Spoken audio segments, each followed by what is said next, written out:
সবই জানবো, সবই ডকুমেন্ট নেবো, আমরা সবই কিছু নিয়ে আমরা ওপর মহলে গিয়ে আমরা যেখান থেকে আদায় করতে হয় সেখানে আদায় কীভাবে নিয়ে এসে আপনাদেরকে আপনারা পাবেন বা পেতে পারেন সেই চেষ্টা আমরা করব। আমরা পাশে আছি। আমি বক্তব্য শেষ। ধন্যবাদ সবাই সাহেবকে। এবার আমাদের সবাইকে বললাম দাদা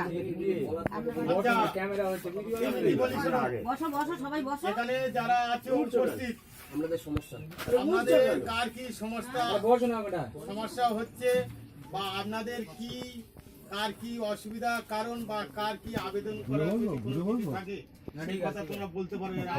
তাহলে আমরা সেইগুলো লোড করে নেবো, সেইগুলো গিয়ে আমরা ভিডিওয় বলবো যদি কারার কোনো যদি দাবি থাকে। যার যা অসুবিধা সমস্যা সব কিছু বলবেন। 9 মাস আমি টাকা পাচ্ছি। 9 মাস আমি স্কুল করে তো কিছু পাই না। ওনার তো পার একজন করে বলুন। একজন করে বলুন।